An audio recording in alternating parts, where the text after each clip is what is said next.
আপুনি অলপ অভিমান ধৰিবলগীয়া হৈছিল আপোনাৰ কাৰণে এটা গীত লিখিছিল অকণ সেই অভিজ্ঞতাটো কওক আপোনাৰ এটা বিখ্যাত গীত আছে যেটো ভূপেন দাই কৰিছিল আপোনাৰ কাৰণে আৰু আপুনি ভূপেন দাক কমপ্লেইন কৰিছিল যে মোৰ কাৰণে এই শব্দটো কিয় লিখিলে আপোনাক লটিঘটি কৰিছে ভূপেন দাই কওক সেই কথাটো কোন নাই ভূপেন দাই মোক হোষ্টেলত ফোন কৰিছে যে মোৰ ঘৰত আহিবলে মোৰ হোষ্টেল ৱাৰেণ্টে কৈছে যে যাব লাগিব তুমি ভূপেন হাজৰিকাই তোমাক মাতিছে তো মই গ'লো ভূপেন দাই কৈছে মোক এইবাৰ দুটা গান তোমাক HMV কৈছে মোৰ তোমাৰ দুটা গান কৰিবলৈ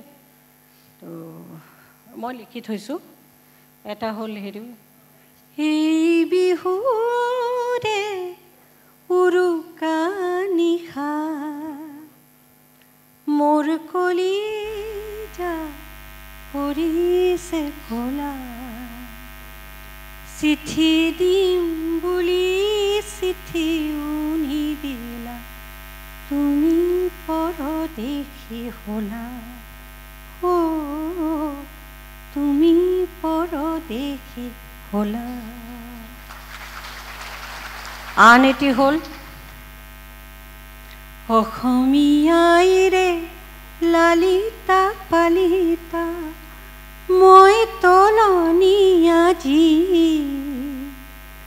অসমীৰ সন্মান সদায় ৰাখিমে আৰু নকওঁকে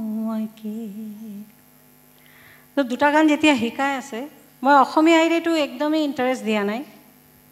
তো ভূপেন দাই মোক কৈছে কি হ'ল ভাল লগা নাই মই ক'লো নাই ভাল লাগিছে আপুনি মোক তুলনীয়া যি কিয় লিখিছে মই কেনেকৈ তুলনীয়া হ'লোঁ মই বহুতবাৰ সুধিলোঁ আপুনি মোক তুলনীয়া যি কিয় লিখিছে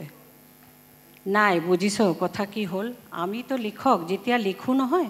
আমাৰ ফ্ল'টো আহি যায় তেনেকৈ যি আহিছে লিখিছোঁ মই ক'লো নাই এইটোতো নহ'ব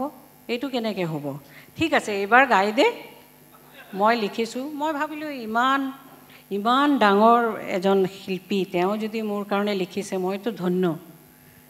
এই ভূপেনদাৰ লগত তেনেকুৱা মোৰ হেৰিটো আছিলে আৰু তুলনীয়া জিলৈ পিছতে কি হ'ল যেইদিনা মোৰ বিয়া সেইদিনা তেখেত ষ্টুডিঅ' বুক কৰিছিলে এইটো গান কৰাৰ কাৰণে কিন্তু মই কৰিব নোৱাৰিলোঁ তেতিয়া পিছতে আকৌ মোক গোৱাইছে